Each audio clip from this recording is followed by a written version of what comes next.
Shavuot tout le monde, voilà. Après ma dernière vidéo, je me suis fait gravement attaquer, insulter sur les réseaux. En France, comme rabbin talmudique. On connaît, chez les juifs, on connaît pas cette terminologie. D'abord, je ne suis pas rabbin. Je suis ni rabbin des champs, ni rabbin des bois. D'accord? Pas du tout. Je n'ai rien à voir avec la rabbanoute. Je ne suis pas franco-israélien. Je suis israélien complètement. Je n'ai pas la nationalité française. Dieu merci.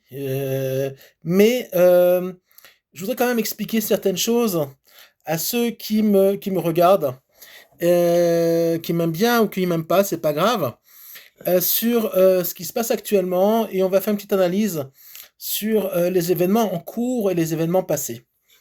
Alors, on m'a dit que je mettais le feu aux poudres, etc. Mais attendez.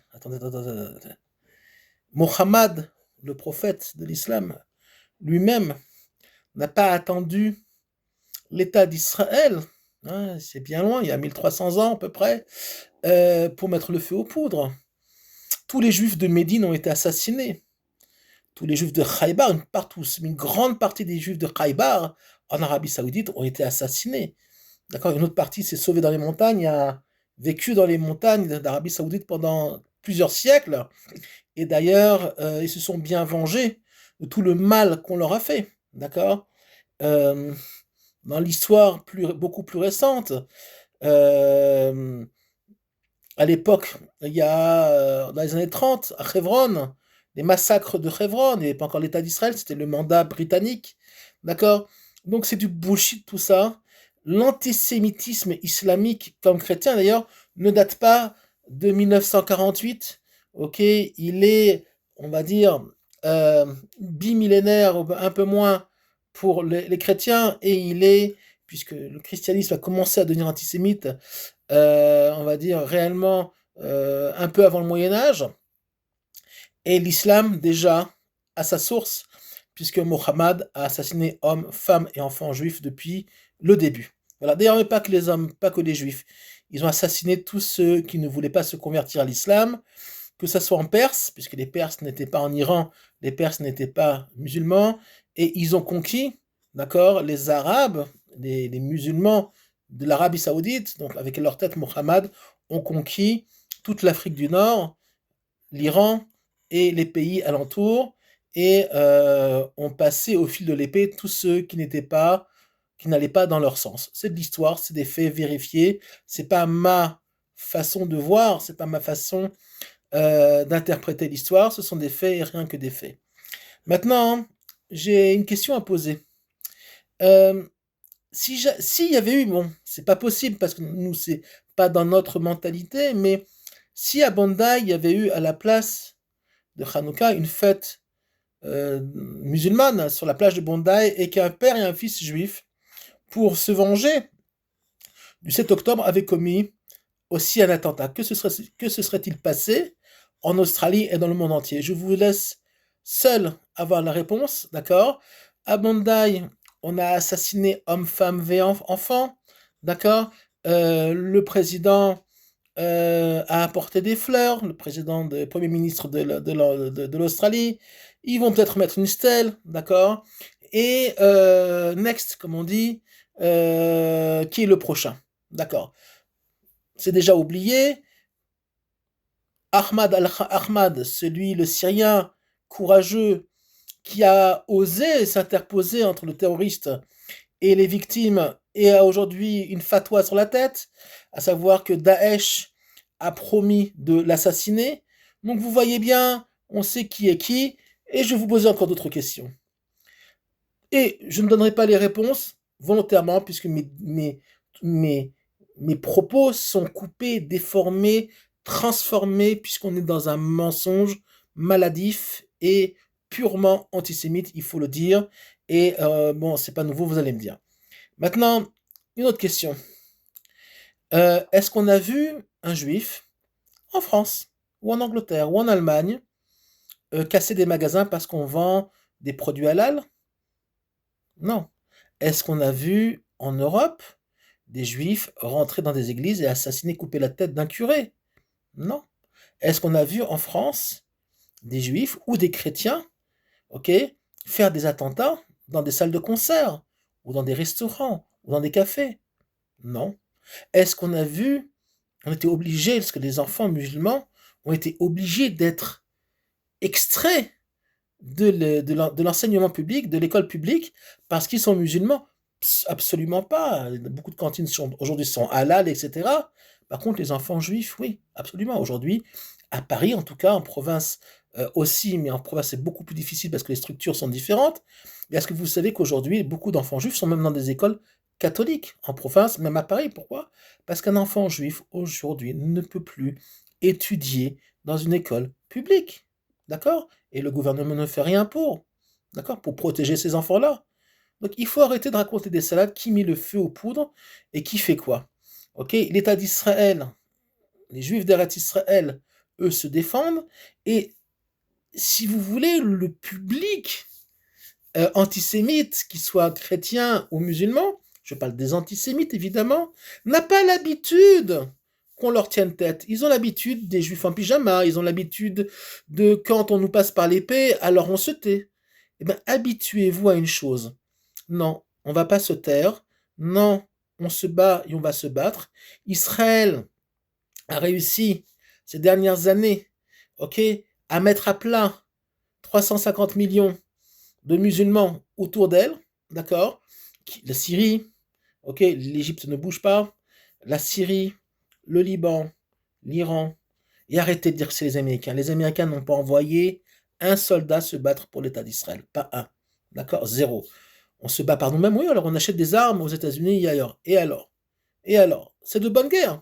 Non, pourquoi les États qui veulent nous détruire n'achètent pas des armes à la Chine et à la Russie, et même ont acheté ou ont des armes américaines? Bien sûr que si. Seulement le cerveau juif va beaucoup plus vite.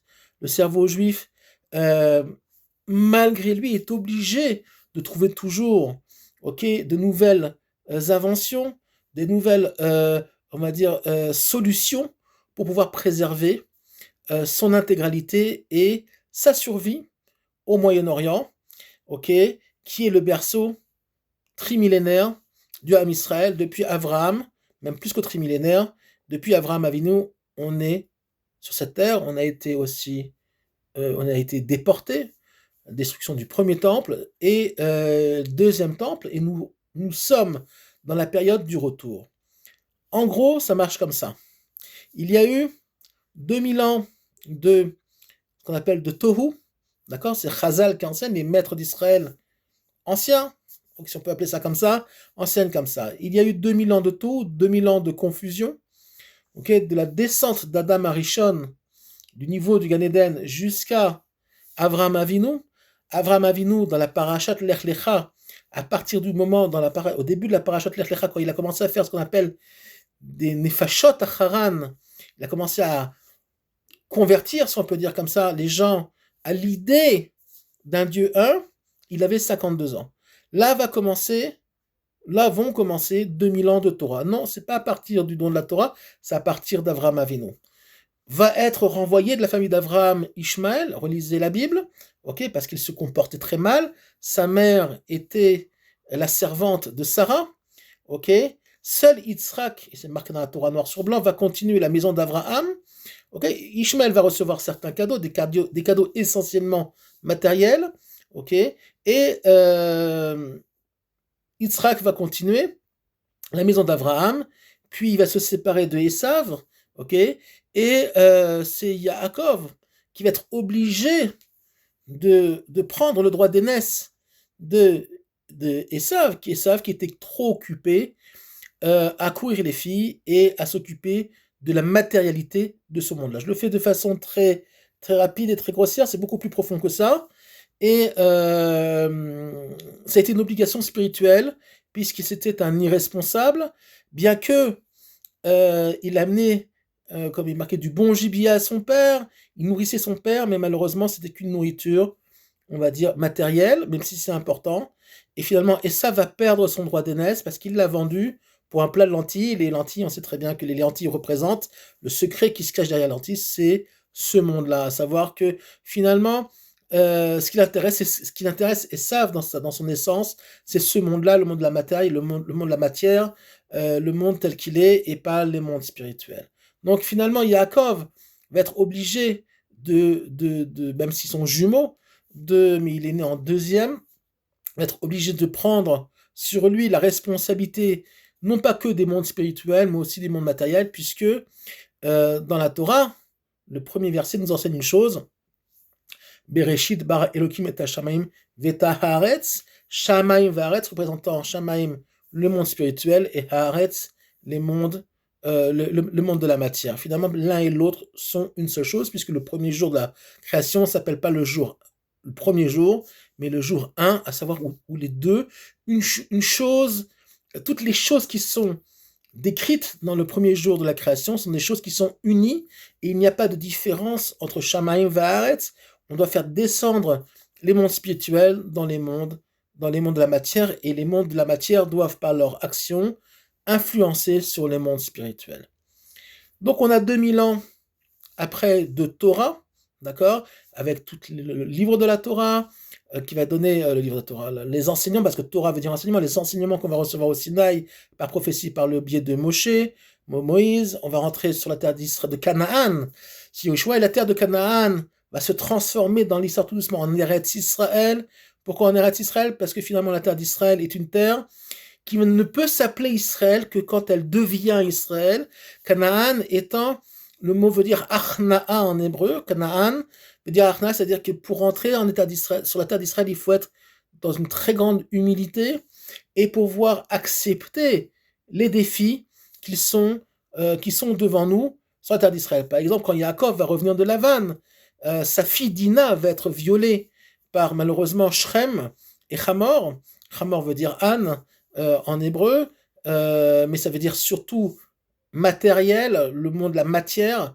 Et Shrem va être la clé de l'entrée en Eretz Israël. On voit tout de suite que Yaakov, comme le peuple juif qui revient sur sa terre, fait face à une population cananéenne qui est d'origine africaine, qui a envahi dans l'histoire, avec le temps, ils sont venus, ils sont passés d'Égypte, ils sont rentrés en Eretz Canaan, et ils vont commencer tout doucement à influencer la région, et une région qui n'est pas la leur à la base, et finalement ils vont être tout doucement dans l'histoire, être d'abord anéantis par Yehoshua bin Nun, mais il va rester encore des bribes, il va rester les Plishtim, d'accord, les Plishtim, les Philistins, qui sont pas non plus les ancêtres des Palestiniens, pas du tout, puisque les Philistins sont d'origine grecque, et c'était des marchands et des pilleurs grecs qui s'installaient au fur et à mesure, c'était un peu les Vikings du bassin méditerranéen de l'Est. Voilà, de l'Est du bassin méditerranéen.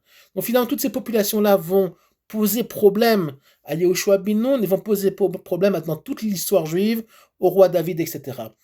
Après la destruction du second temple, va commencer une autre période qu'on est en train de vivre, qui est en train de finir actuellement, qu'on appelle les 2000 ans de Yemot HaMashiach, 2000 ans de temps messianique, où d'ailleurs vont apparaître le christianisme et l'islam, comme par hasard, deux forces qui sont dans les mondes spirituels. Pourquoi? Parce qu'ils vont croire que, comme le temple a été détruit, le peuple juif est maudit, et que finalement il n'a plus le droit à la terre, il n'a plus le droit à, on va dire, son droit d'aînesse sur le monde, sur le rapport entre Dieu et les hommes.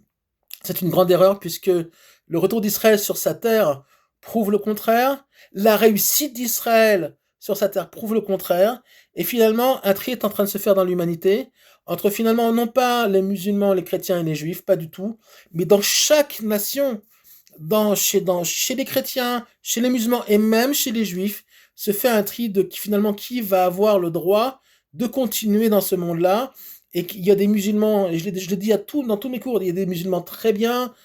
Je peux citer l'imam de Drancy, que Dieu le protège, un homme très courageux.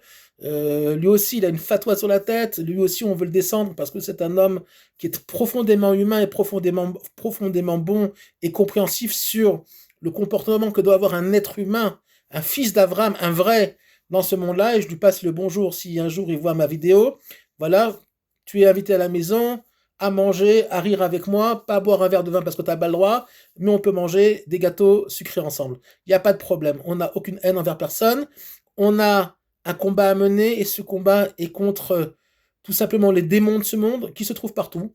Et même chez nous, malheureusement, même dans ce qu'on appelle ceux qui se dévoilent, qui se déclarent même juifs, il y a aussi chez nous des gens qui sont profondément problématiques et antisémites aussi. Il y a des antisémites juifs dans le monde, on le voit très bien. C'est encore un autre problème que je ne peux pas développer ici, qui est trop délicat. Voilà, donc finalement le combat est le combat contre la vérité face au mensonge. Shavuot Tov.